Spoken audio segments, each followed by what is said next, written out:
Welcome to iLecture Online, and here's another example of how to deal with RL circuits. Let me start it over again. Welcome to iLecture Online, and here's another application of inductance. In this case, we're going to look at an RL circuit. And an RL circuit is a circuit that has a resistor and an inductor in it. So let's draw an inductor circuit like this. So let's say we have a battery connected to a resistor, connected to an inductor, and the symbol for an inductor is something that looks like that, looks kind of like a coil, and then we're going to add a switch to it. There we go. All right, in our particular example, it says that we have a 50-volt battery that's connected in series with a 0.25 Henry inductor and a 20 ohm resistor, as well as a switch initially in an open position. There we go. Let's plug in the numbers that we have. So the voltage here is equal to 50 volts. The resistance here equal to 20 ohms. The inductance here, L, equal to 2.5 henries, and the open switch. Now, they're asking for A, how long after the switch is closed will the current reach 99% of its maximum value? B, what will the current be after 0.1 seconds? And C, what will the voltage drop across the inductor be after 0.2 seconds? All right, let's start with part A. We want to know how long it takes for the current to reach 99% of its maximum value. Well, after we close the switch at t equals 0, what an inductor does, it prevents a current change. So if the inductor wasn't there, there was simply a circuit there with a resistor. The moment we close the switch, current will instantly begin to flow through the circuit. But the inductor holds back that initial surge of the current. And so it takes a while for the current to reach its maximum value. Well, there's a time constant associated with this. The time constant, in this case, is equal to L over R. You can see that the bigger the inductor, the longer the time constant is, the more the inductor will hold back the surging current. And of course, the larger the resistance is, the smaller the time constant, because a larger resistor means that the end current will be relatively small, because remember Ohm's law, that current is equal to V over R. So if you have a large R, you'll have a very small final current, and then the time constant won't be as long. So in this particular case, the time constant is L, which is 2.5 henries, divided by resistance, which is 20 ohms, and that is equal to 0.125 seconds, about an eighth of a second. That's the time constant. Just like with capacitors, the time that it takes for the current to reach 99% of its final value, that takes 5 time constants. So for part A, the time equal to 5 time constants is the time that it takes for the current to reach nearly its maximum value. So in this case, this is equal to 5 times 0.125 seconds, and so that would be equal to 0.625 seconds. So that's the easy part. It takes a little bit over half second for the current to reach pretty well its maximum value. The next part is a little bit more difficult. Now we're supposed to find the current after 1 second, or not 1 second, but 0.1 seconds. So for that, we need the equation.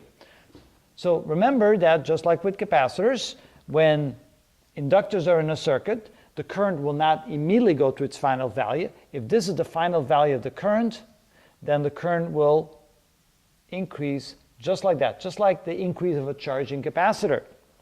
And the equation for that, we can say, for part B, the equation we need is the current as a function of time is equal to the final current in the circuit times 1 minus e to the minus t over tau, where tau, of course, is the time constant of the circuit. The final current of the circuit can be found by using Ohm's law. So we can say that I final is simply equal to the voltage applied to the circuit, which in this case is the volt divided by the resistance in the circuit, which is R. So we can actually replace I final by the voltage in the circuit divided by the resistance in the circuit. So we can write it like that. You can say this is equal to V over R times 1 minus e to the minus t over tau. Okay, so now we want to evaluate that for the time being equal to 0.1 second. 0.1 second is just slightly less than 1 time constant. So I when t is equal to 0.1 seconds is equal to the V final over R. So V is 50 volts divided by the resistance of 20 ohms times 1 minus E to T over tau. So T divided by 0.125. And that would be seconds, right? If you want to put the units in, that's seconds. And 1 divided by 0.125 seconds is like 8t, so I can rewrite this as, that would be 2.5 amps times 1 minus e to the minus 8t. All right. Now, plug it into value. For t equals 0.1 seconds, we say this is equal to 2.5 amps times 1 minus e to the minus 8 times 0.1 seconds. Let me finish this here with parentheses. Now we grab our calculator. Here we go. And let's plug these values in.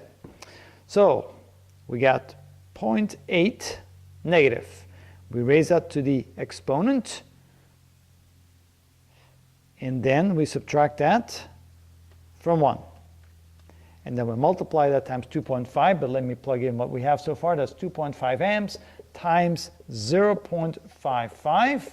And so when we multiply that times 2.5, what do we get? We get 1.38 amps. So that means that the current, when time is equal to 0.1 seconds, is now equal to 1.38 amps. The second part, or now the third part of the problem, so we found the first part of the problem. We found that after 0.625 seconds, pretty well the current is at its maximum strength. Here, after 0.1 seconds, the current is at 1.38 amps. The final current will be 2.5 amps. That happens after 5 time constants. But now for part C, we're supposed to find the voltage drop across the inductor after 0.2 seconds. So for part C, and let me put a line here, so that's my remaining board space, not a lot, but let's see if it works. So C, what we're trying to find is the voltage across the inductor is equal to question mark when t is equal to 0.2 seconds. So there's different ways in which we can do that.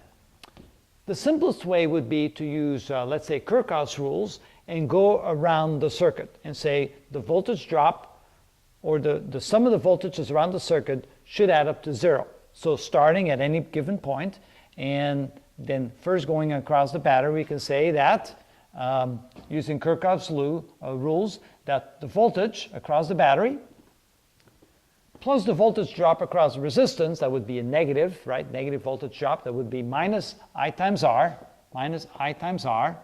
And then the voltage drop across the inductor, and the voltage drop across the inductor is L times the change in the current. So minus L times di dt, and that equals to 0. So what we're looking for is we're looking for the voltage drop across the inductor, which is the L di dt. So what we could do is we could simply take the equation of the current, take the derivative of that, and then evaluate that at t equals 0.2 seconds. Or, if we're smart about it, we can solve that equation for the quantity L di dt in terms of the voltage and the voltage drop across the resistor. So let's do that instead. We're going to solve this equation for L di dt by moving to the other side and turning the equation around. So we can say that L di dt, which in essence is the voltage drop across the inductor, that is going to be equal to, on the other side, we have the volt from the battery minus the voltage drop across the resistor. So to find the voltage drop across the resistor, we must know the current at that time, which means we have to solve for the current at 0.2 seconds, which is kind of what we have here when we solve the current for 0.1 seconds. So let's now find the current at 0.2 seconds, which means we're going to take the very same equation here, but instead of 0.1, plug in 0.2.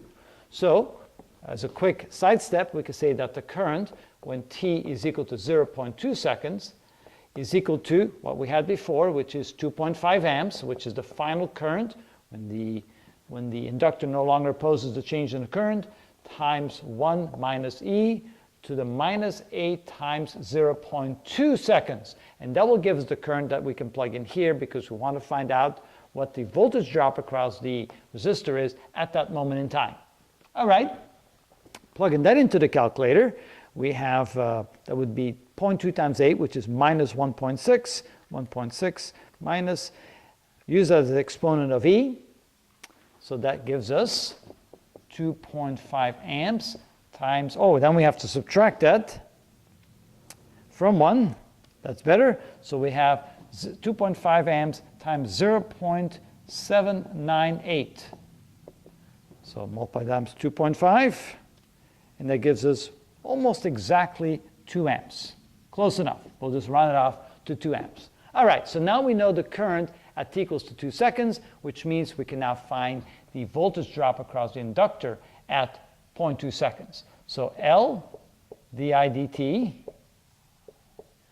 when time equals 0.2 seconds is equal to the voltage from the battery, which is 50 volts, minus the voltage drop across the resistor at time equals 0.2 seconds, which is 2 amps times 20 ohms. And then you can see, of course, that is equal to 50 volts minus 40 volts, which means after 0.2 seconds, the voltage drop across the resistor is 40 volts. Subtract that from the 50 volts, you're left with 10 volts across the inductor. So the answer is this is equal to 10 volts. So the L di dt when the time is equal to 0.2 seconds is equal to 10 volts. And that's how you do that.